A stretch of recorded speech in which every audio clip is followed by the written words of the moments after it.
ia yang mengenal dirinya, ialah yang akan merasakan kebahagiaan sejati. Mungkin selama ini kamu nggak bahagia karena kamu nggak kenal dirimu.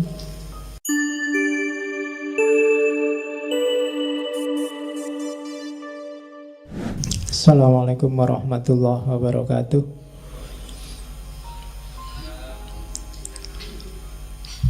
Bismillahirrahmanirrahim. Alhamdulillahirabbil alamin. Alhamdulillahi nahmaduhu wa nasta'inuhu wa nastaghfiruh wa na'udzu billahi min syururi anfusina wa min sayyiati a'malina. May yahdihillahu fala mudhillalah wa may yudlilhu fala hadiyalah. Allahumma sholli wa sallim wa barik ala habibina wa syafi'ina Sayyidina wa maulana Muhammadin wa ala alihi wa ashabihi wa ala kulli manittaba'a huda. Amma ba'du. Oke, bismillah. Malam ini tema kita adalah kebahagiaan, happiness, sa'adah. Masih di lingkup itu. Sebenarnya tema bulan ini saya ambil secara insting aja. Ternyata memang Hari Kebahagiaan Internasional itu tanggal 20 Maret. Jadi pas. Itu janjinya ya enggak sengaja, mungkin ya memang sudah takdirnya begitu. Jadi pas kita ngomong kebahagiaan, sebenarnya kita ada di bulan kebahagiaan internasional. Oke, malam ini kita masih di dunia muslim setelah minggu lalu ketemu Al-Farabi. Hari ini kita ketemu Ghazali, tokoh besar Islam Sunni. Kalau katanya Zweimer yang orientalis Jerman itu, 4 tokoh besarnya Sunni yang paling berpengaruh itu yang pertama Nabi Muhammad, yang kedua ya orientalis itu Nabi Muhammad dijajar sama yang lain. Nabi Muhammad, yang kedua Bukhari, yang ketiga Asy'ari, dan yang keempat Ghazali. Nggak mungkin kalian nggak pernah dengar nama Ghazali. Zaman saya dulu kuliah S1, kalau mahasiswa sudah sumpek nyari judul, pelarian terakhir Ghazali. Karena bahannya banyak, terjemahannya banyak. Tinggal milih yang belum apa. Ada zuhud menurut Ghazali, sabar menurut Ghazali. Pokoknya semua kabeh nurut sama Ghazali. Nggak ada yang nggak nurut. Itu kan sama kayak mahasiswa tafsir, isinya selalu nurut Al-Quran. Sabar dalam Al-Quran, zuhud dalam Al-Quran, pokoknya selalu dalam Al-Quran. Oke, gula dalam Al-Quran. Ya, akhirnya dirubung semut Qurannya. Oh, ada gula kok dalam Al-Quran. Oke, saya tidak tahu yang ada di kepala teman-teman tentang Ghazali apa. Dulu waktu sesi filsafat Islam kita sudah menyinggung sedikit tentang Ghazali. Tokoh yang ilmunya lengkap dalam tradisi kajian Islam. Ya fikih, ya kalam, ya tasawuf, dan termasuk filsafat. Dia juga ahli. Jadi tokoh yang multidisiplin. Multidisiplin itu orang barat nggak percaya. Bagi orang barat, manusia itu sak jago-jagone mendalam di ilmu itu ya satu, spesialis. Tapi sejarah membuktikan banyak tokoh yang ilmunya multidisiplin. Tidak kayak orang modern sekarang. Mungkin karena orang modern sekarang banyak kenyamanan-kenyamanan sehingga agak manja. Tapi orang dulu meskipun hanya bekalnya tinta yang dicelup, lampu yang tidak terlalu terang, tapi karyanya luar biasa, ratusan. Kita sekarang yang fasilitasnya luar biasa, pengen kitab apa tinggal download. Tapi kan Akhirnya kita jadi manja. Zaman dulu para ulama nyari satu hadis itu bisa jalan berbulan-bulan. Kamu download Maktabah Samilah itu dapat ribuan hadis langsung, tapi dibuka aja enggak. Oh, itu menurut saya kemanjaan postmodern. Jadi kita jadinya generasi yang tidak tangguh di bidang sains. Padahal dulu sudah mati-matian dicontohkan oleh generasi Islam awal. Ghazali itu kitabnya ratusan, meskipun banyak diantaranya yang lenyap. Seiring dengan surutnya kekhalifahan Islam, Ghazali lahir ketika Baghdad hampir jatuh. Sampai Baghdad jatuh diganti Seljuk. Dan nanti sekitar tahun 1100, saya apal tahun meninggalnya Ghazali karena mudah diingat, 1111. Kalau lahirnya 1059, jadi meninggalnya masih muda, 52 tahun. Tapi karyanya luar biasa. Ghazali salah satu tokoh intelektual muslim yang menurut saya normal. Normal dalam arti dia ndak ada aneh-aneh. Kalau benar ya dibilang benar, ndak bikin aliran aneh-aneh, ndak bikin pikiran yang kontroversi. Tulisannya juga, dia filosofatnya sangat tinggi, tasawufnya sangat tinggi, tapi kalau dia nulis, dia paham audiennya.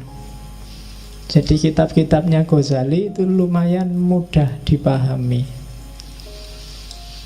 Saya membayangkan nanti kita ada sesi khusus 1 bulan ngomong Ghazali.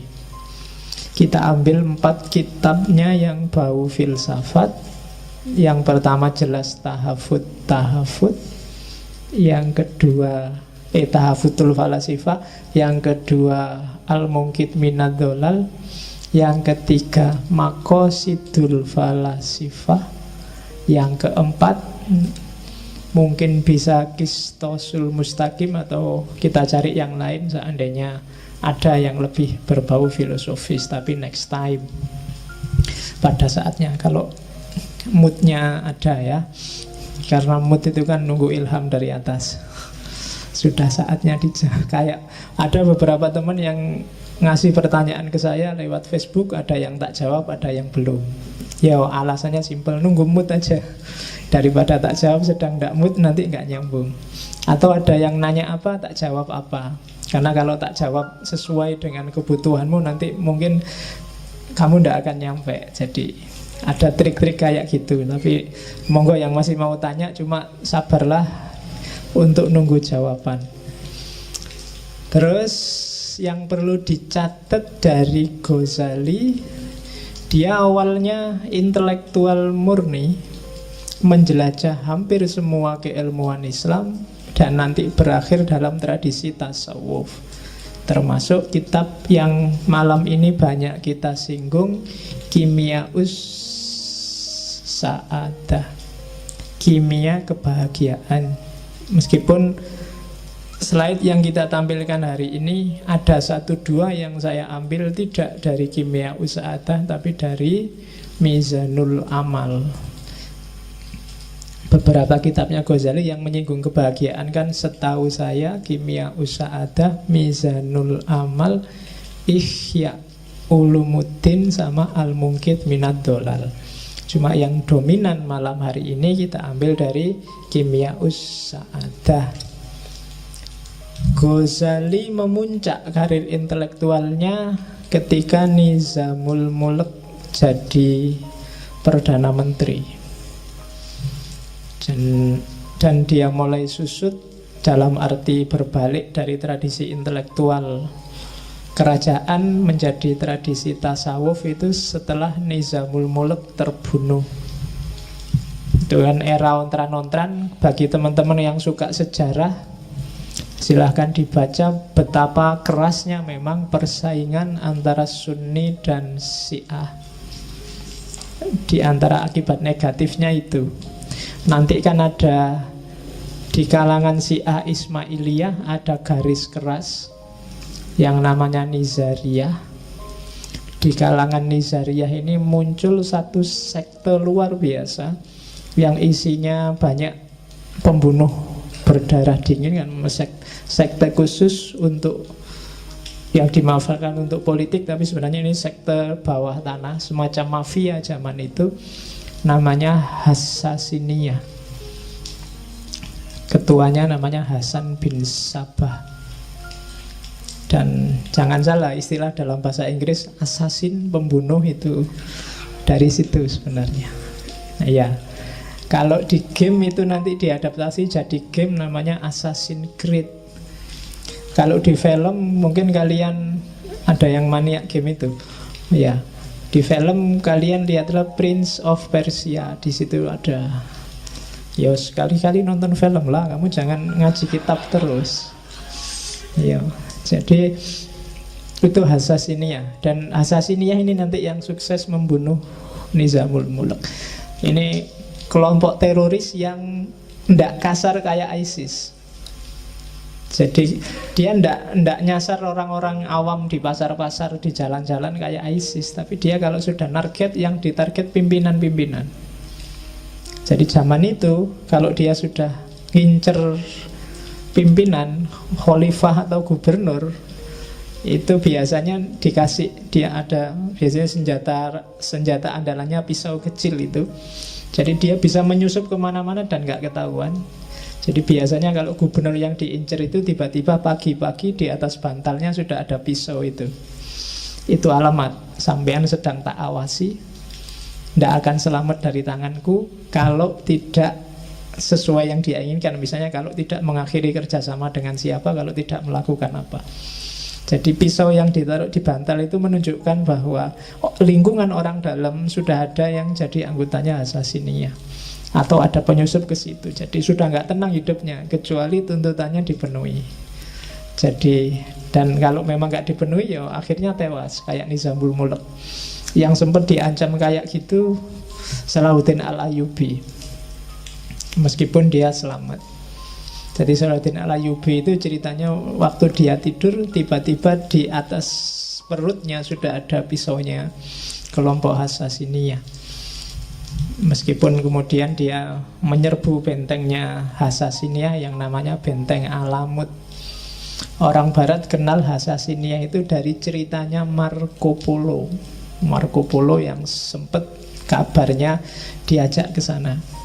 Dan uniknya kelompok Hassasiniyah ini kalau merekrut orang itu militansinya luar biasa, karena nganggap Hasan bin Sabah ini orang yang punya hubungan khusus sama Tuhan. Jadi ada cerita, saya nggak tahu benar apa enggak. Jadi kalau misalnya sampai yang direkrut itu biasanya dibikin mabuk, dibikin teler sampai pingsan, terus dibawa ke bentengnya. Cuma di situ bentengnya dimodel kayak surga, ada bidadari, ada makanan enak, ada. Jadi waktu pingsan terus sadar dia, jangan-jangan ini di surga ya. Terus manut sama Abdullah bin Hasan bin Sabah datang, ya kamu sekarang jadi anggota kita. Kalau kamu taat, hidupmu kayak di surga ini terus menerus. Nah, jadi caranya halus, tidak kayak ISIS zaman sekarang. Kalau ISIS bagi saya kasar. Jadi prinsipnya Hassassin itu pembunuhan yang tidak perlu, tidak usah.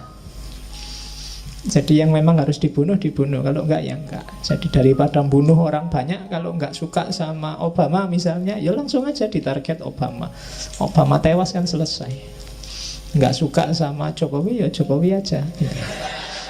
Ya, daripada demo tawuran di jalan, ya langsung aja target aja sama. Loh, itu contohnya. Dan di era kekacauan politik kayak gini nanti Ghazali melakukan konversi dari tradisi intelektual istana jadi tradisi sufi. Dalam cerita dia 10-12 tahun mengembara uzlah. Dan disitulah nanti karya-karya sufi besarnya lahir, termasuk Kimia Usaada.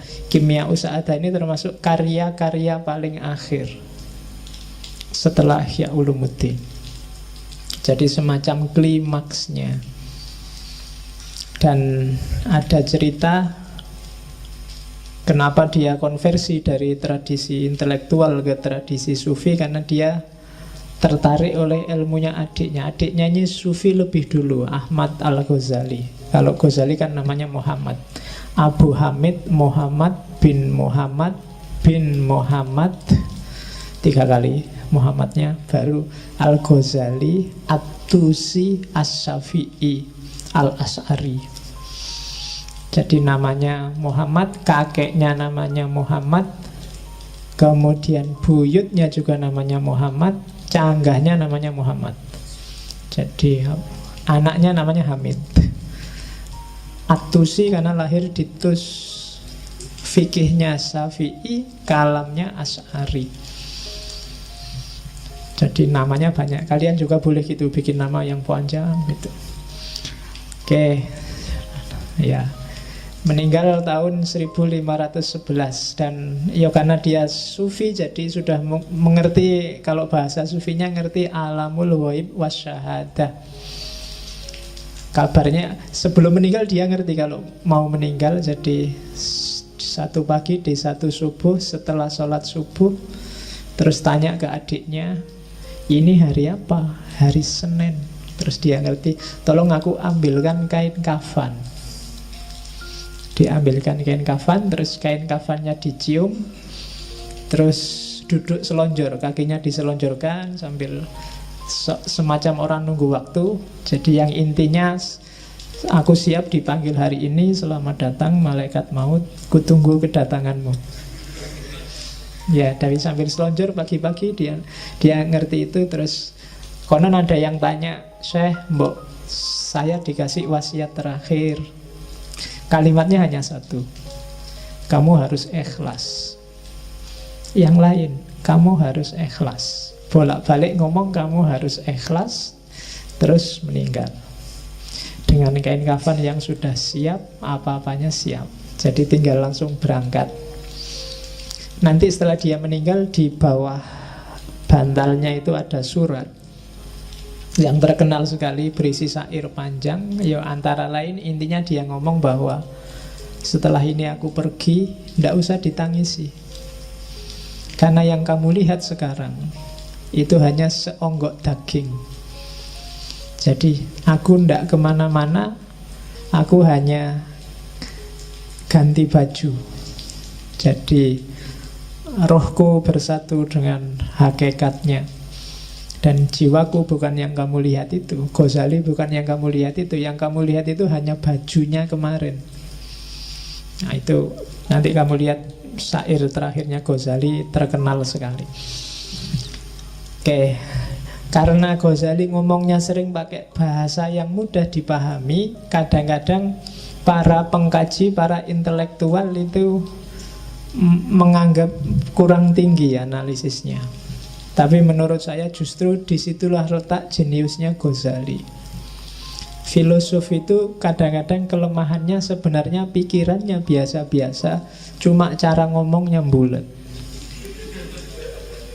Itu menurut saya problem. Itu yang bikin filsafat tidak disenangi orang. Dan Ghazali memecahkan problem itu menurut saya. Sementara yang pinter-pinter lebih merasa keren kalau pikirannya agak bulat. Kalau biasa-biasa aja dia merasa tidak canggih. Jadi filsafat yang gampang itu sering nggak dianggap menarik. Sama, tasawuf yang mudah itu sering-sering, kalau cuma akhlak kayak gitu kurang canggih teorinya. Lebih canggih, wah datul wujud apa-apa gitu loh. Kan orang sering begitu. Oke, kita lihat ya, kayak gimana Ghazali ngomong tentang kebahagiaan.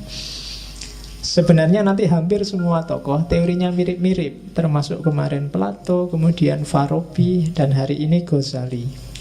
Kita lihat bagaimana Ghazali menerjemahkan pikiran-pikirannya Plato yang kemarin jelimet, atau Al-Farabi, dalam bahasa yang lebih sederhana dan lebih mudah dipahami. Oke, kalau ini dari Mizanul Amal. Jadi katanya Ghazali, ya pingin bahagia itu simple. Kita sudah punya semua fasilitasnya. Allah sudah ngasih kita. Apa yang dikasih? Kenikmatan duniawi dan kenikmatan ukhrawi. Semuanya nikmat. Yang pertama, ini ranking 1, 2, 3, 4, 5 itu ranking. Ranking paling atas itu nikmat ukhrawiyah, nikmat besok di akhirat. Sukar dijelaskan, percayalah saja. Karena kalau dijelaskan, penjelasannya pasti tidak bisa eksak. Hasilnya biasanya malah debat. Besok di akhirat kayak gimana? Berapa ya dinginnya surga? Berapa ya panasnya neraka? Kira-kira di surga itu kalau pakai AC itu berapa PK kira-kira? Yang itu susah membayangkan. Ngomong yang eskatologis itu hanya bisa dipercaya. Tapi di sana digambarkan nikmat luar biasa. Cuma kenikmatan surga tidak akan bisa dicapai kalau kita tidak ketemu dengan nikmatnya jiwa, keutamaan nafsiyah. Kalau di dunia ini jiwamu galau, tidak tenang, entah karena apa, tidak mutmainnah, ya kamu tidak akan ketemu kenikmatan ukhrawi. Makanya kan di Al-Fajr itu, ya ayyatuhan nafsul mutmainnah. Kalau makomnya jiwamu belum nyampe mutmainnah, kamu tidak akan ketemu nikmatnya ukhrawi. Jadi jiwamu harus stabil dan nikmat dulu. Kalau di Mizanul Amal, cari nikmatnya jiwa gimana Pak? Yang pertama, akalmu. Dia akan merasa nikmat dengan ilmu. Jadi kita punya akal, bagian dari jiwa kan akal itu. Dia akan nikmat kalau dapat ilmu. Maka sering-seringlah ngasih gizi ke akalmu dengan ilmu. Semakin banyak dia dikasih suplemen ilmu, semakin dia akan merasa senang dan aman. Paham itu bikin tenang, tidak paham itu bikin galau. Teori paling gampang itu. Maka akalmu kasihlah dia kenikmatan dengan ilmu. Terus dirimu, maksudnya kedirianmu, pribadimu, bikinlah dia nikmat dengan warok. Warok itu menjaga diri. Jangan ngawur hidupmu kalau pengen tenang. Ya rumus paling gampang, jangan lakukan yang haram, yang maksiat, jauhi yang syubhat. Kalau kalian jauh dari 3 hal ini, pribadimu akan merasa tenang. Jangan ketipu oleh enak sementaranya yang haram dan yang maksiat, apalagi yang syubhat. Jadi kalau akalmu selalu dapat suplemen ilmu dan dirimu terjaga dari yang jelek-jelek, kamu akan nyaman, jiwamu akan tenang. Terus yang ketiga, meskipun begitu, kamu juga harus memanjakan jiwamu dengan kesungguhan dan keberanian. Hiduplah yang serius, hiduplah yang punya cita-cita, punya target, dan berani. Yang keempat, adil. Adil itu hiduplah secara proporsional, baik di level fisik maupun di level rohani. Jadi proporsional itu ya yang harusnya 10 dikasih 10, yang harusnya 1 dikasih 1. Fisik itu adil, kalau sehari butuh makan 3 kali ya dikasih 3 kali. Itu adil. Rohani itu adil ya sesuai dengan kebutuhanmu. Misalnya sudah waktunya nikah ya nikah aja. Sudah jatuh cinta waktunya pacaran, ya jatuh cinta aja, enggak apa-apa. Nggak usah dibendung-bendung, saya anti pacaran Pak, nggak mau jatuh cinta Pak. Kalau jatuh cinta ya jatuh cinta aja, kenapa enggak? Wong itu fitrah. Yang nggak boleh kan melampiaskannya kayak gimana. Tapi yang fitrahmu untuk suka pada lawan jenis, bukan yang sesama jenis loh ya. Itu penuhilah, nggak apa-apa. Kalau ini terpenuhi, kamu akan utama jiwamu, nafsiyahmu tenang, mutmainnah, baru kamu dapat kenikmatan ukhrawi. Cuma syaratnya tidak akan sempurna jiwamu tenang kalau badaniyahmu tidak sempurna. Ya kayak tadi loh, kalau fisiknya tidak adil, waktunya ada makannya kamu puasa terus, harusnya ada tidurnya kamu pakai melek terus, jiwamu juga tidak akan tenang, tidak akan mutmainnah.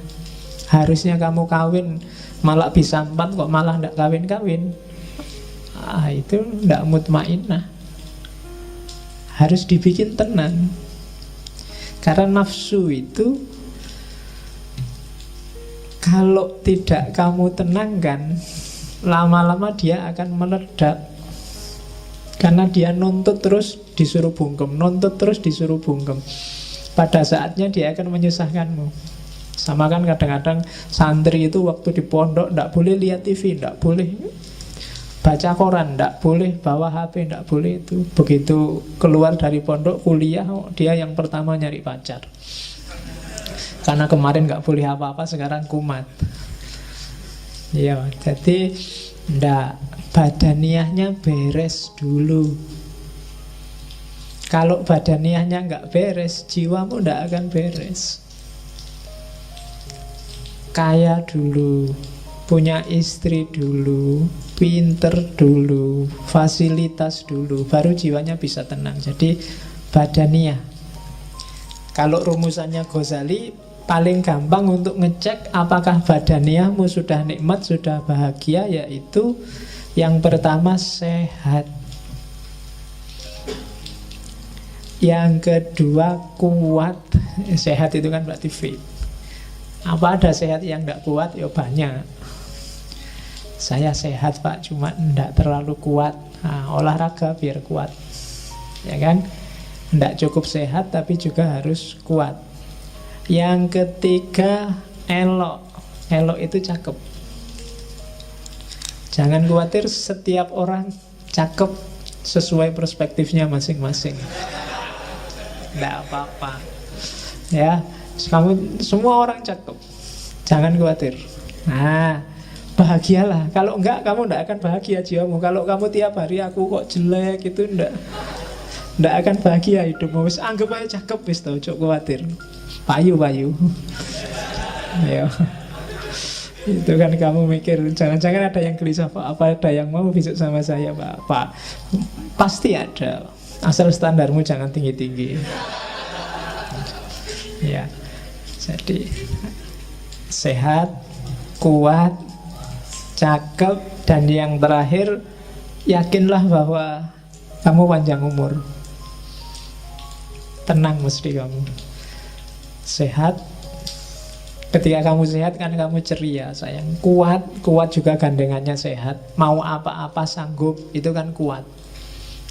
Jalan kemana ayo. Cakep.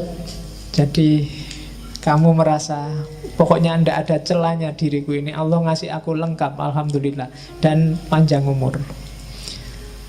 Orang yang merasa punya kualifikasi 4 ini secara badaniyah, maka dia sebenarnya sedang bahagia secara fisik. Cuma selanjutnya, untuk nikmat badaniyah kita butuh kenikmatan eksternal dari dunia di luar diri kita. Kita butuh punya harta, itu kan di luar. Kita butuh punya keluarga, itu di luar. Kita butuh dihormati orang, itu juga dari luar. Jadi kita butuh kenikmatan dari yang di luar diri. Dari kenikmatan di luar diri itulah diri kita akan merasa nikmat secara fisik. Dari nikmat secara fisik itu kita akan nikmat secara rohani, secara jiwa. Dari kenikmatan rohani itu pada akhirnya secara ukhrawi nanti kita juga akan nikmat. Cuma kenikmatan dari luar itu butuh pelengkap luar yang sangat luar. Apa bahasanya? Yaitu apa? Kenikmatan taufikiyah. Kenikmatan yang menunjukkan kalian merasa bahwa Allah itu sayang padamu dan ngasih banyak padamu. Sebagus apapun kehidupanmu hari ini, kalau kamu merasa dicueki Allah, atau apalagi Allah benar-benar cuek padamu, kamu gak akan dapat merasakan kenikmatan apapun. Kamu melakukan korupsi, enak loh korupsi itu, kamu dapat banyak uang, mau apa aja bisa. Tapi karena kamu tahu bahwa dengan kamu korupsi ini Allah tidak akan ridho padamu, maka tidak jadi nikmat. Kamu nyontek ujian, enak kan? Nyontek itu nggak perlu capek-capek belajar, bisa langsung jawab, dan bener lagi, dan bagus lagi. Dosennya sampai heran, ini kuliah tidak pernah masuk, makalah ndak jelas, disuruh ngomong apa juga temennya nggak paham, tapi jawabannya sip, akhirnya dikasih A. Tapi karena kamu ngerti itu nyontek, kamu itu bukan sumber kebahagiaan. Kenapa? Karena kamu ngerti bahwa sebenarnya Allah ndak ridho dengan nyontekmu. Maka dasar dari semua kenikmatan tadi adalah keutamaan taufiki. Dapat hidayah, dapat inayah, dapat petunjuk, rusd, dan seterusnya. Jadi pertama-tama yakinlah bahwa Allah ridho padamu. Setelah itu carilah bekal yang kamu butuhkan untuk nikmat, untuk bahagia. Nyari harta, nyari kehormatan, nyari status, cari tidak apa-apa, itu sumber kehormatan. Kalau itu sudah dapat, maka kamu akan dapat kenikmatan duniawi, kenikmatan badaniyah. Dengan bekal kenikmatan badaniyah ini, jiwamu juga akan nikmat, bahagia, akan tenang. Ketika jiwamu bahagia, insya Allah besok akhiratmu bahagia.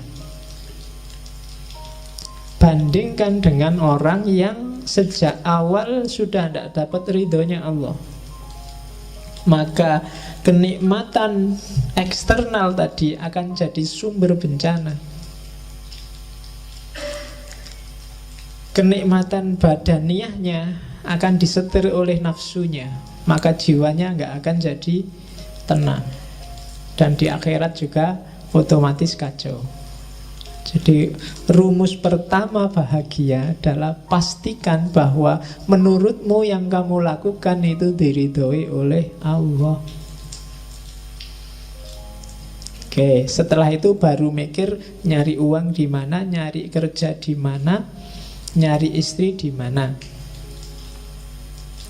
Kalau sudah dapat kekayaan, dapat status, dapat kerja, itu kan nikmat. Hasilnya semua itu kenikmatan badaniyahmu. Kamu jadi sehat, kamu jadi kuat, kamu jadi elok, kamu jadi tampan. Kemarin gak punya duit, beli sampo sama sabun aja. Kan? Kalau duitnya banyak kan sekarang santai, beli parfum, beli make up, malah bisa. Kalau itu sudah terpenuhi kan jiwamu kan tenang. Dan setelah jiwamu tenang, kamu nambah lagi menyempurnakan jiwamu, misalnya dengan cari ilmu, dengan memelihara diri, dan seterusnya. Maka ketika kamu meninggal, kamu akan mutmainnah, dan kamu akan dapat kebahagiaan ukhrawi. Oke, dasar teori awal itu. Teori kedua, man arofa nafsahu arofa robbahu. kunci kebahagiaan, katanya Ghazali, kenal dirimu. Kalau kamu sendiri masih nggak paham siapa kamu, apa maumu, kamu tidak akan bisa bahagia. Sebenarnya ini teori paling gampang. Kalau kamu nggak ngerti selera makanmu, janjane misalnya makanan yang kamu sukai apa sih, kalau kamu nggak ngerti, ya kamu nggak akan bisa membahagiakan dirimu, mau kamu sendiri nggak ngerti. Cara paling gampang untuk bahagia ya membaca dirimu sendiri dulu. Katanya Ghazali di bagian awal Kimia Usa'adah itu, ia yang mengenal dirinya, ialah yang akan merasakan kebahagiaan sejati. Mungkin selama ini kamu nggak bahagia karena kamu nggak kenal dirimu. Sebenarnya kamu suka misalnya baju-baju tipis, tapi karena kamu nggak kenal dirimu, kamu lihat orang lain pakai baju-baju tebal, pakai baju-baju jubah, kamu anggap itu yang enak, dan kamu tiru, ya udah nggak enak akhirnya. Kamu nggak nemu kebahagiaan di situ. Jadi kenali dirimu dulu deh. Kenapa kok kita nggak kenal diri, katanya Ghazali, biasanya ketutup oleh hasrat, oleh hawa nafsu, oleh karakter-karakter binatang kita, oleh keinginan menaklukkan yang lain, oleh keinginan jadi idola, oleh keinginan macam-macam. Itu yang bikin kita nggak kenal. Padahal kamu seleranya cuma nasi kucing, tapi karena ingin dianggap keren, kamu milih restoran-restoran mahal yang ada steak, ada apa. Padahal begitu lihat steak kamu janjane mau muntah. Coba nganan opo itu. Tapi yo biar dianggap keren, terpaksa kamu sambil nutup hidung dimakan. Nggak enak karena kamu nggak kenal dirimu sendiri. Ketutup hasratmu untuk dianggap anak gaul. Sebenarnya pakai jin itu mungkin kamu tersiksa luar biasa, wong meletet kayak gitu gimana.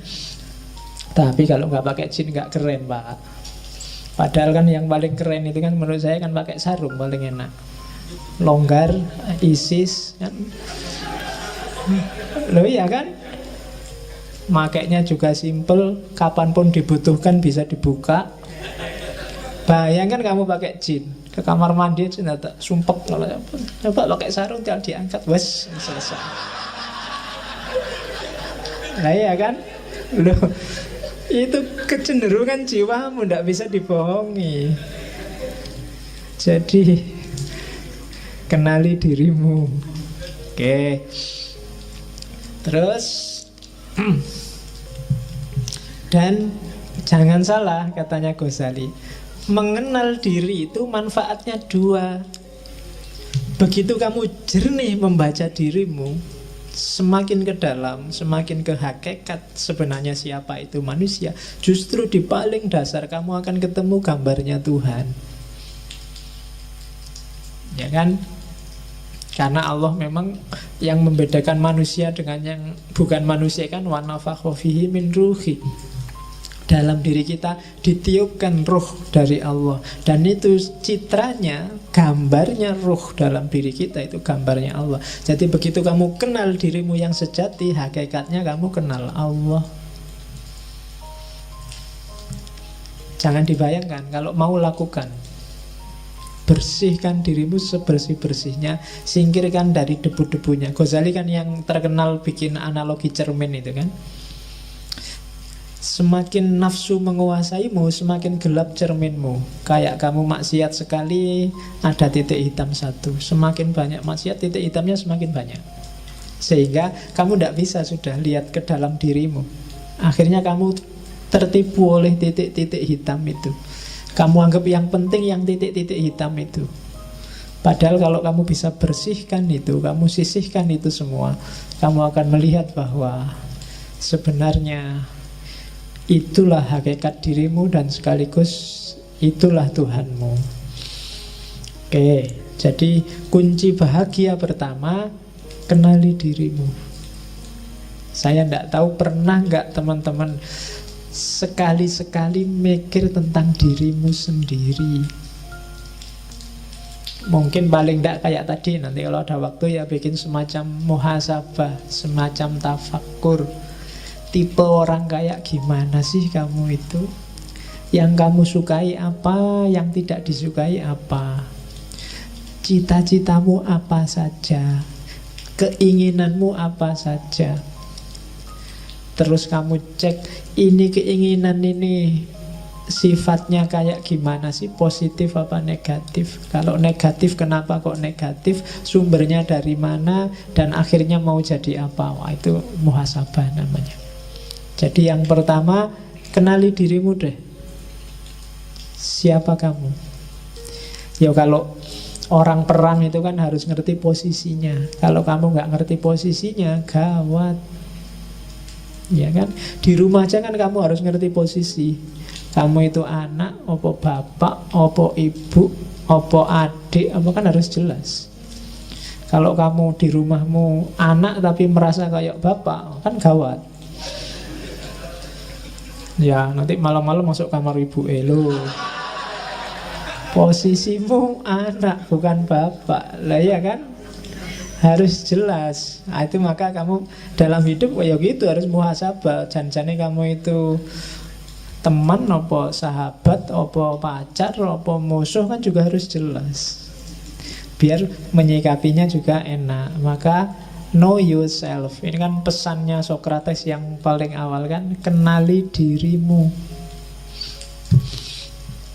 Ya, itu kalimat-kalimat di Kimia Usada. Coba deh kalau sanggup, tanyakan siapa aku dan dari mana aku datang, kemana aku akan pergi, apa sih tujuan kedatanganku dan persinggahanku di dunia ini, di mana sih kebahagiaanku dapat ditemukan. Tanyakan itu, coba jawab. Ini PR-mu nanti malam. Ya sambil nonton sepak bola kalau ada, ini dijawab. Kira-kira siapa sih aku itu, dari mana aku datang, kok tiba-tiba aku ujuk-ujuk ada di sini itu loh. Apa kebetulan atau Allah ngasih misi apa sih aku ditaruh di bumi ini? Kok aku dilahirkan di Jogja, kok aku dilahirkan di Sumatera, kok aku dilahirkan Jawa Timur, kok aku kira-kira disuruh membawa misi apa sama Allah? Nah itu muhasabah. Dan Ghazali wanti-wanti, diinget-inget ya, dalam dirimu secara umum itu ada 3 aktor, ada 3 variabel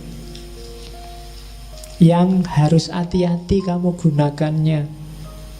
Begitu salah dosis, hidupmu kacau. Yang pertama adalah unsur hewan, kehewanan. Yang kedua unsur setan. Dan yang ketiga unsur malaikat. 3-tiganya penting. Kamu butuh unsur hewan. Kalau kamu nggak punya unsur hewan, gawat.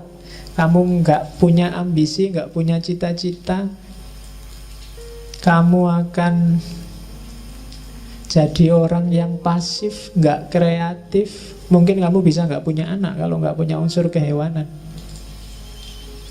Karena, wah saya nafsu kayak gitu, nggak lah pak, malah gawat. Harus punya yang itu. Cuma dosisnya dan caranya diatur. Jangan sembarangan. Nah, kalau sembarangan jadi hewan beneran. Jadi bukan lagi manusia yang punya unsur kehewanan, tapi hewan yang punya unsur kemanusiaan. Wale. Jadi harus ada. Setan juga begitu. Belajarlah dari setan apa? Kecerdikannya. Setan itu pinter, cerdik. Nggak gampang loh bisa bohongi orang, ngerayu orang, diplomasi. Itu perlu belajar dari setan. Ya kan? Loh, kalau nggak cerdas luar biasa, nggak bisa jadi setan. Kamu bisa mengerayu orang, orangnya punya akal, Manusia kan dikasih bekal akal, dan itu setan ditantang untuk menaklukkan, dan sering sukses. Ya kan? Loh, setan itu kan sering sukses. Kadang-kadang setannya belum ngapa-ngapain itu sudah sukses. Setan itu ya geleng-geleng kepala, dan yang menungso belum diapa-apain wis manut. Oke. Dan malaikat, jangan salah, dalam dirimu ada malaikat. Potensi untuk pasrah, tunduk total 100% pada Allah tanpa bantah. Karakter-karakter baik 100%. Cuma malaikat yang murni, tidak ada hewannya, tidak ada setannya. Ya. Jadi tidak manusiawi. Jadi manusia itu mix antara tiga-tiganya. Jadi bukan tiga-tiganya dibuang atau dipilih yang mana, tapi kontrollah tiga-tiganya sesuai dengan dosisnya masing-masing. Kalian harus ngerti dosisnya, ngerti takarannya. Jangan berlebihan. Katanya Ghazali, untuk bisa ngerti takarannya, yang ngontrol harus akal. Kenapa harus akal? Gambarannya kayak kota, katanya Ghazali. Jadi jiwa kita itu adalah kota besar. Rajanya beda sama Farabi kemarin. Rajanya bukan akal, tapi hati. Kolab. Jadi katanya Ghazali, enggak, akal itu bukan rajanya. Akal itu tunduk pada kolab. Suka dan tidak suka, kecenderungan batinmu. Jadi Ghazali melihat manusia itu disetir oleh kecenderungannya. Akal, dalil, argumen, pikiran itu datang belakangan mendukung kecenderungan hatinya. Maka bereskan dulu hatimu, karena hati itu rajanya. Bukan kayak di Farabi kemarin, akal rajanya. Jadi kamu itu ikut partai apa dulu, baru kamu cari dalil kenapa partaimu itu bagus. Kamu itu jatuh cinta dulu, baru cari argumen kenapa kamu jatuh cinta padanya. Kamu suka dulu, baru nyari alasan kenapa kamu suka. Atau tidak suka dulu, baru nyari alasan kenapa kamu tidak suka. Jadi rajanya adalah hati. Maka kan banyak pengajian-pengajian manajemen kolbu. Nah, itu bahas raja. Ya besok kita bikin tandingannya, manajemen akal. Ya. Jadi tugasnya akal apa? Akal panglima perang. Hati itu tugasnya ngasih nasihat, berfatwa. Sementara pekerjanya, panglimanya di lapangan itu akal. Prajuritnya itu syahwat dan amarah. Jadi dua-duanya ya, yang satu wali kotanya, yang amarah itu polisinya kalau katanya Ghazali.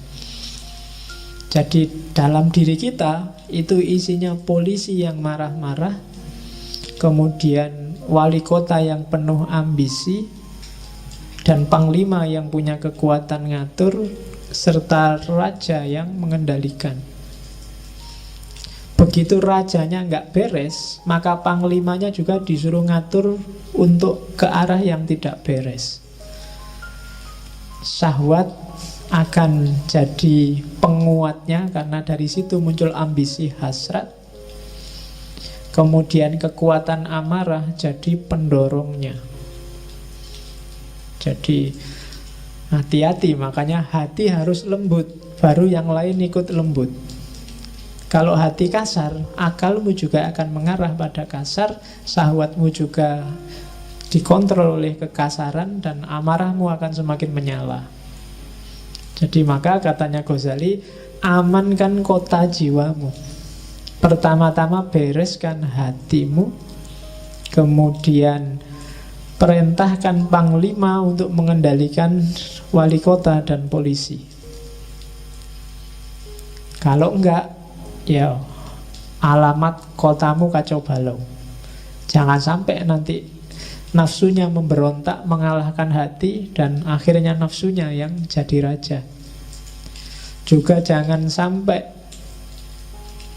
polisinya, amarahnya yang jadi raja. Dan jangan sampai juga akalnya yang jadi raja. Yang harus jadi raja hatinya. Oke.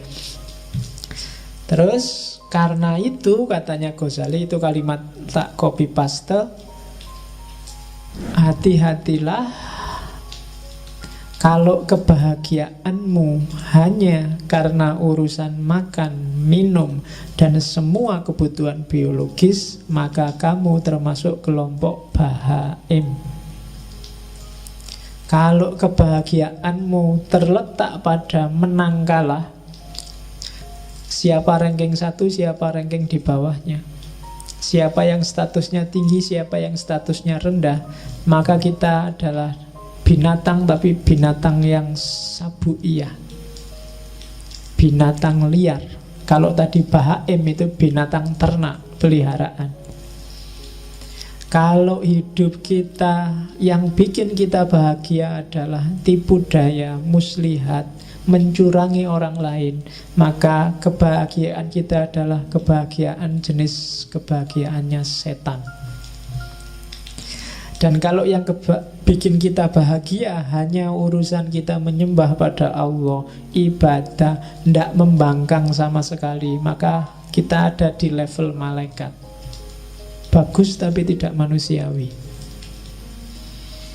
Jadi hati-hati, jangan jadi binatang ternak, jangan jadi binatang pemburu, jangan jadi setan, juga jangan jadi malaikat. Nah, susah ya kalau dilarang jadi malaikat. Kamu mesti komplain, loh malaikat kan bagus Pak. Enggak. Kita oleh Allah disuruh jadi manusia. Kalau manusia berarti yo ada bahaimnya dong. Yo kita butuh makan, butuh minum, butuh yang itu juga, ya kan? Ya. Padahal aku ngomong yang itu loh, ya kamu kok pikirannya ke sana. Isi pikiranmu berarti yang itu. Aku nggak ngomong apa-apa loh. Terus sabuiyah. Kalau yang ada di pikiranmu sekarang, kapan ya aku ranking 1, kok kalah terus aku, rankingku ranking 40 terus. Yang di pikiranmu itu, kapan aku menang ya, kapan status sosialku tinggi ya, kapan aku, itu berarti yang menang dalam dirimu adalah sabuiyah. Kalau yang ada di pikiranmu urusan muslihat, trik-trik gimana caranya aku bisa sukses, gimana caranya aku bisa kaya, trik-trik kayak gitu, maka kita ada di levelnya setan. Tapi kalau yang ada dalam dirimu, pokoknya kita harus pasrah 100% pada Allah, ibadah jangan sampai putus, yang nggak boleh bantah Allah sedikit pun, itu berarti kita sudah nyampe makom malaikat.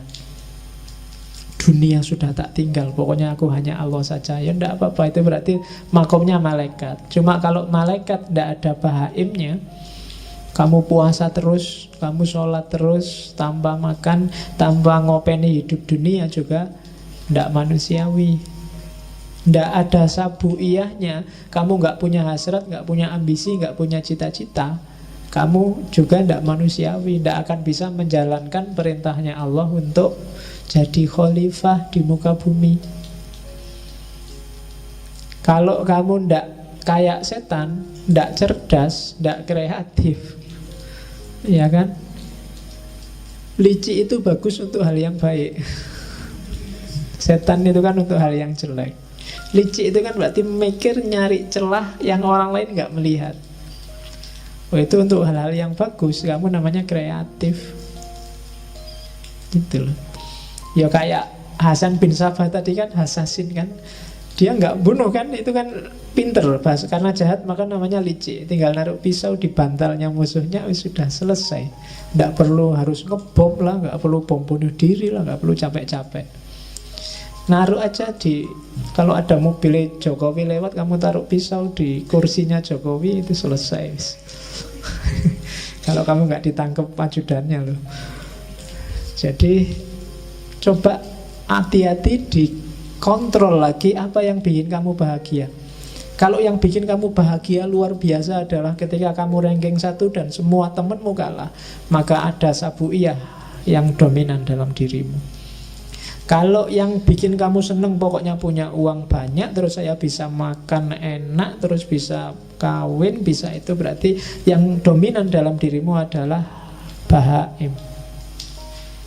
Kalau yang ada di kepalamu hanya gimana caranya saya mengabdi 100% pada Allah, gimana caranya meninggalkan dunia yang tidak penting, maka kamu ada di level malaikat. Oke, itu teori selanjutnya tentang kebahagiaan dari Kimiaus Sa'adah. Oleh karena itu, katanya Ghazali, untuk bahagia waspadai 2 hal dan penuhi 1 hal. Waspadai syahwat dan amarahmu, dan carilah bekal ilmu. Untuk ngerti semua tadi, untuk bisa kamu muhasabah secara pas dan sesuai, satu-satunya jalan adalah ilmu. Kamu ngerti yang sedang main ini binatang apa malaikat, harus ngerti ilmu. Kalau enggak, ya kamu enggak bisa muhasabah dengan baik. Nah, ini kan ujungnya sebenarnya sama kayak Plato dan Al-Farabi kemarin. Jalan untuk bahagia itu ya ilmu. Dengan ilmu orang bisa melakukan kebaikan. Setelah dia melakukan kebaikan pasti bahagia. Kalau di Ghazali kan dibalik. Karena kalau orang awam ujuk-ujuk disuruh pakai ilmu mesti males. Wah, kok ilmu belajar ya, baca buku ya, mau males duluan. Tapi diawali dari, kamu pengen hidup enak enggak? Ya pengen. Kalau pengen hidup enak, ya kontrol dong nafsumu, amarahmu, nanti kamu bisa bahagia. Caranya gimana? Ya ilmu. Jadi ilmunya di belakang. Kalau orang awam lebih enak ditawari manfaatnya dulu. Kalau ditawari ilmu di depan sudah males.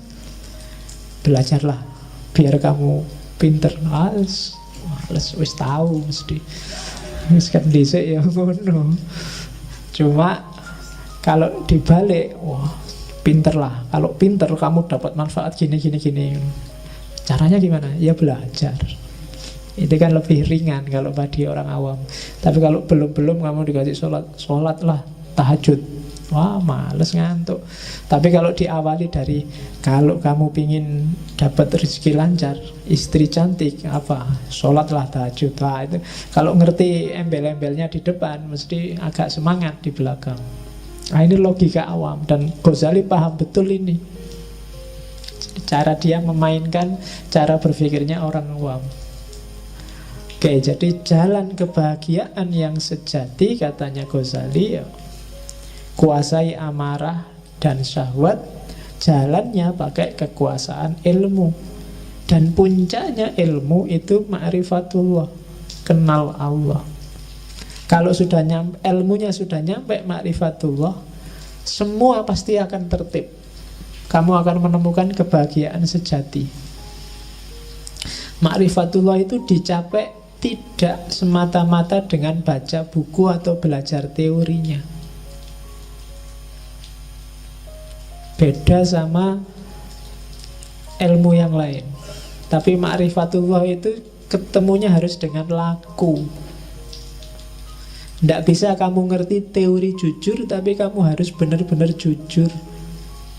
Nggak bisa kamu hanya ngerti teori berbakti pada orang tua, tapi kamu harus berbakti benar pada orang tua. Ma'rifatullah ilmu yang jenis itu.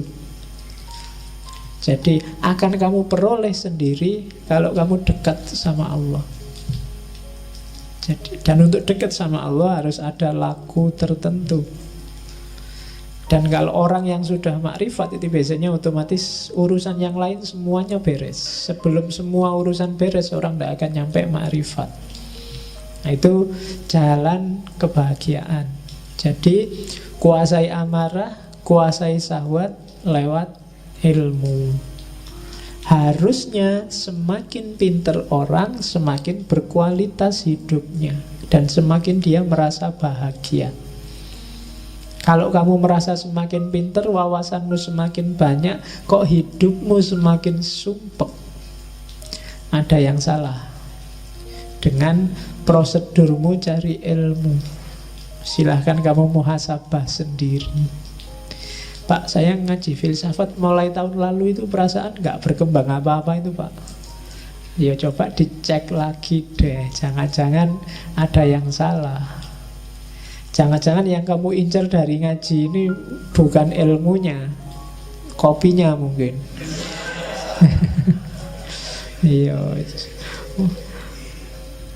Jangan-jangan cuma nyari kopi gratis. Jangan-jangan daripada nganggur. Jangan-jangan, banyak jangan-jangannya makanya. Maka dicek lagi.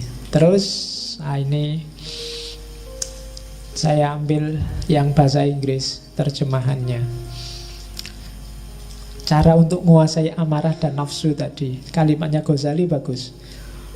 Oke, itu saya kasih foto yang itu karena Ghazali Tus itu daerah Persia, dan orang Persia, orang Iran itu biasanya tinggi, besar, gagah, dan brewokan. Ganteng-ganteng, gak kayak orang Indonesia. Kecil, pesek, terus ngeyelan, cerewet. Orang sana gagah-gagah, kalau ngomong aja mantep. Ya, katanya Ghazali, declare your jihad on certain enemies you cannot see. Katanya Ghazali, deklarasikanlah jihad terhadap 13 musuhmu yang tidak terlihat. Egoisme, arogan, conceit, egoisme, sombong, angkuh, selfishness, merasa benar sendiri, merasa bagus sendiri, merasa menang sendiri, greed, tamak, lust, tamak, intolerance, anger, marah, bohong, cheating juga bohong, gossiping, siapa yang seneng gosip, slandering. Dan 13 itu, if you can master and destroy them, kalau kamu bisa menguasai dan menaklukkan 13 musuh itu, then will be ready to fight the enemy you can see. Maka kamu akan siap mengalahkan semua musuh yang terlihat. Kalahkan 13 yang tidak terlihat itu. Kalau kamu sudah sukses mengalahkan itu, maka semua musuh yang terlihat akan mudah dikalahkan. Nah, rumusnya itu. Kalau dibaca enak, dirasakan juga mantap, dijalani yang agak susah. Yo jihad, makanya katanya Ghazali, jihad dong, declare yo jihad. Deklarasikan jihad untuk melawan ini. Jihad berat, makanya katanya Nabi, jihad yang lebih berat daripada perang Badar loh. Perang Badar itu kan berat luar biasa. Berapa ratus orang melawan 10 ribuan orang. Sudah berat gitu katanya Nabi, ini cuma jihad kecil. Ada yang lebih besar. Nah, apa? Mengalahkan dirimu sendiri. Dan katanya Ghazali, ya taklukkan 13 itu. Kalau kamu sudah bisa menaklukkan 13 itu, maka kamu akan siap menaklukkan semua yang lain. Kuncinya bahagia. Oke, terus. Nah, puncaknya bahagia nanti katanya Ghazali tadi ma'rifatullah. Kalau orang sudah ma'rifatullah, kebahagiaan sejatinya justru ketika dia dekat dengan Allah, mencintai Allah. Selama ini sebenarnya pikiranmu masih terjebak materi. Kalau kritiknya Hussein Nasr, itu yang bikin kamu susah mencintai Allah. Bagi kamu yang dicintai itu harus cantik. Dan rumusmu tentang cantik adalah yang kulitnya putih, rambutnya panjang, kan itu. Nanti ketemunya kuda yang warnanya putih. Lah ya kan kulitnya putih, rambutnya panjang. Oke, jadi jangan terjebak fisik. Coba katanya Ghazali ngajak mikir, coba ya kita renungkan. Mengapa Allah harus jadi cinta kita yang paling puncak? Yang pertama, kalau kita suka segala sesuatu yang bikin kita semakin sempurna. Kamu suka minyak wangi karena minyak wangi bikin kamu semakin sempurna baumu. Kamu suka apa saja, baju bagus karena baju bagus bikin kamu perfect penampilanmu. Padahal katanya Ghazali, coba dipikir, yang bikin semua itu, yang merealisasikan kamu sehingga puncak jadi sempurna, itu kan Allah. Kamu suka orang yang membantumu karena dengan dibantu kamu semakin berkualitas. Kamu suka orang apapun itu nanti yang bikin kamu semakin baik, semakin sempurna, Allah pada puncaknya. Harusnya Allah yang paling kamu sukai, katanya Ghazali. Dia harus nomor satu. Rumus kedua, kalau kamu suka pada orang, pada temanmu, pada tetanggamu yang sering berbuat baik padamu, suka jemput, suka nganter, suka SMS, suka mention di Facebook, itu kan berbuat baik. Malam-malam aja tanya, sudah tidur apa belum? Yo, tapi hati-hati kalau sama-sama cowoknya, malah ngewatiri. Loh, itu kan berbuat baik. Seneng karena hatimu itu suka kalau ada orang berbuat baik padamu. Dan katanya Ghazali, loh, Allah itu justru kebaikannya puncak padamu. Semua dikasih padamu. Fasilitas apapun yang kamu butuhkan untuk hidup di muka bumi ini dikasih oleh Allah. Harusnya kamu jauh lebih suka pada Allah. Yang ketiga, katanya, kalau kamu suka pada orang baik, orang dermawan, kalau tadi kan untuk dirimu, untuk orang lain, kamu suka kan lihat orang, wah bagus ya Jokowi itu nolong orang miskin, wah bagus sekali, orang baik di mana-mana kan bikin kamu suka. Harusnya juga puncaknya juga Allah. Allah itu baik pada siapapun, bahkan yang terang-terangan melawan dia juga Allah baik. Yang tiap hari mencaci maki Allah, orang-orang ateis itu, yang anggap Allah itu tidak ada, Allah itu jahat, Allah itu menyusahkan orang dan seterusnya. Loh, Allah masih berbuat baik pada mereka. Kalau Allah mau, begitu dia ngomong saat itu juga nyawanya hilang, bisa. Tapi kan enggak. Itu kan berarti orang yang baik luar biasa seandainya orang. Maka harusnya jatuh cinta kita pada Allah itu topnya. Kalau cuma manusia, dia ada batasnya. Kalau Allah nggak ada batasnya. Itu argumen keempat. Terus, kalau kamu suka segala yang indah, segala yang cantik, bukankah menurutmu Allah itu maha indah, maha cantik, bahkan maha segalanya, kecuali mahasiswa? Ya, satu-satunya yang maha tapi bukan Allah itu mahasiswa. Nah, itu kan harusnya Allah yang paling kita cintai. Jadi pada puncaknya ternyata ada Allah. Allah itu maha indah, Pak. Ya saya bilang tadi, kamu nggak bisa menangkap kemaha indahan Allah karena pikiranmu terjebak fisik. Susah untuk mencintai sesuatu yang tidak fisik. Itu yang bikin kita susah untuk jatuh cinta pada Allah. Hubungan kita sama Allah selama ini bukan hubungan cinta, tapi hubungan formalitas. Atau jangan-jangan hubungan juragan sama buruh. Kadang-kadang dibalik, kamu merasa jadi juragannya Allah, kamu perintah-perintah. Ya Allah, mbok IP 4, masa nggak bisa 4 aja kan? Itu kan kamu doanya kan gitu, maksa-maksa Allah. Saya ada masalah nih, tolong diselesaikan. Kamu yang berbuat kok Allah suruh tanggung jawab. Ya kan? Kamu perintah-perintah itu, untung Allah nggak ngomong kayak jeragannya siapa, buruhnya siapa, kamu perintah-perintah. Jadi harusnya cintamu yang pertama ada pada Allah. Bikin alam secantik ini, itu sebenarnya salah satu bukti ya pasti dia maha cantik. Emangnya yang merumuskan ada cowok cakep atau cewek cakep itu kan ya Allah sendiri kan yang bikin rancangan. Dan itu pun dibikin sesuai standarnya manusia. Hewan juga mungkin punya standarnya sendiri. Dan itu kan kecanggihannya Allah. Tidak ada kan hewan jatuh cinta sama manusia misalnya. Ayam ya jatuh cintanya sama ayam perempuan, gak pernah sama cewek cantik. Cowok juga, mahasiswa juga jatuh cintanya sama mahasiswi, gak pernah sama ayam. Kecuali ayam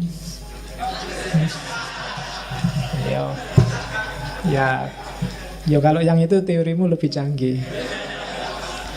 Oke, saya kan gak ngerti yang itu kamu. Kalau di situ saya lugu Mas ya. Oke. Terus oke. Terakhir katanya Ghazali, kalau orang mencintai sesuatu karena cocok dengan dirinya, misalnya kamu baik, suka juga sama orang baik. Kamu orangnya suka makan, kamu juga suka sama orang yang suka makan. Kamu orangnya suka humor, kamu senang juga orang sama suka humor, dan seterusnya. Kalau kamu jeli, coba kamu cek bahwa Allah sangat sesuai dengan dirimu, dengan hidupmu. Kamu apa aja, Allah ada mahanya. Kamu adil, Allah maha adil. Kamu suka kedekatan, Allah maha dekat. Kamu suka keakraban, Allah maha akrab. Ya kan, Ra'uf, Rafiq, dan seterusnya. Bahkan kamu suka ketegasan, Allah syadidul iqab pada yang salah. Ada semua, mesti cocok. Makanya para sufi selalu nyuruh kita takholak bi ahlakillah, tirulah karakternya Allah. Kenapa kok bisa ditiru? Karena sama, sekufu sama kita meskipun beda level. Jadi Allah maha penyayang, kita menyayangi bisa. Allah maha pengasih, kita mengasihi bisa. Berarti sepadan. Harusnya kita jatuh cintanya sama Allah, katanya Ghazali. Lah kok bisa kita jatuh cinta pada yang bukan Allah? Pasti kamu sedang ketipu, katanya. Kamu ndak pol jatuh cintanya, kamu masih main di level bawah. Coba pikir lagi, apa sih yang bikin kamu jatuh cinta sama harta? Harta bikin saya enak, Pak. Loh, Allah jauh lebih dari itu. Harta memenuhi kebutuhanku, Pak. Allah sejak dulu sebelum kamu lahir masih di perut ibumu dipenuhi kebutuhanmu. Apa yang bikin kamu jatuh cinta sama lawan jenismu? Ya enak, Pak. Enak apa nih, belum kawin? Ya kan? Loh, Allah berkali lipat bikin kamu enak. Bahkan gak cuma lewat jalur itu, lewat jalur makan, lewat jalur ilmu, lewat jalur minum, lewat jalur persaudaraan, persahabatan, kekeluargaan. Itu kan nikmat-nikmat yang luar biasa. Harusnya kamu jatuh cinta dong pada Allah, bukan pada yang selain Allah. Nah, itu argumennya Ghazali. Nah, ini kalimat tak potong dari Kimia Usa'adah. Kebahagiaan tertinggi bagi seorang awam adalah surga, sementara kebahagiaan tertinggi bagi orang-orang khawas adalah ridhonya Allah. Jadi surga itu iming-iming bagi orang biar dia jalan menuju ridhonya Allah. Sama karena kayak anak kecil itu loh, ketika dia belum bisa jalan berdiri, untuk mancing dia bisa berdiri, ibunya ngasih, ayo pisang, ayo, pokoknya kegemarannya dia. Ditaruh di depannya biar dia berdiri meraih itu. Cuma targetnya ibunya biar anak ini berdiri dan bisa jalan. Ya kalau dia nyampe dikasih si pisang itu, tapi intinya kan alhamdulillah sekarang bisa jalan. Jadi itu logikanya surga sama ridhonya Allah. Kalau kamu menuju surga, kamu dapat ridhonya Allah. Dan juga sebenarnya kalau kamu menuju ridhonya Allah, surga jadi nggak penting. Kalau kamu sudah jalan seperti maunya ibumu tadi, pisangnya nggak penting lagi. Jadi ya dulu mungkin orang apa-apa kan serba matematis, sama Allah juga dagang. Kalau gini untungnya apa, kalau gitu untungnya apa. Sementara mikir abstrak agak susah. Maka ditawarilah dengan jannah, dengan surga yang ilustrasinya sangat fisik, ya sesuai jangkauan pikiran masyarakat zaman itu. Bahwa di surga besok ada kolam susu, kolam madu, ada bidadari, ada, itu kan fisikal. Tapi puncaknya adalah sebenarnya keridhaan Allah. Apa enggak boleh Pak saya mimpi ke surga? Boleh. Jalan menuju surga adalah jalan yang sama sebenarnya menuju keridhaan Allah. Cuma kalau terminal akhirmu surga dan kamu berhenti di situ, matok di situ, mungkin kamu nggak ketemu keridhaan Allah. Akhirnya ibadahnya jadi matematis, disuruh apa-apa dihitung. Kalau saya sholat duha untungnya apa? Wah, rezekimu lancar, oke. Ya kan? Kalau saya sholat tahajud apa? Wah, semua kebutuhanmu dipenuhi, oke. Kan selalu gitu kamu negosiasi. Begitu kamu sholat duha lama, rezeki tidak lancar-lancar Pak. Jangan-jangan bohong. Ya kan? Karena kamu pertimbangannya matematis. Seolah-olah Allah nggak ngasih apa-apa padamu. Karena hitunganmu ya harus kaya dengan sholat duha. Kalau saya sedekah 1.000, nanti dapatnya 70.000. Benar kok Pak? Iya, janjinya Allah. Begitu nggak dapat 70.000, wah bohong kan mana? Ya kan? Jadi itu yang manusia awam, katanya Ghazali, mikirnya selalu ke situ. Tapi ya enggak apa-apa, karena itu jalur yang sama kok menuju keridhaan Allah. Kalau memang enggak nyampe ya harus begitu retorikanya.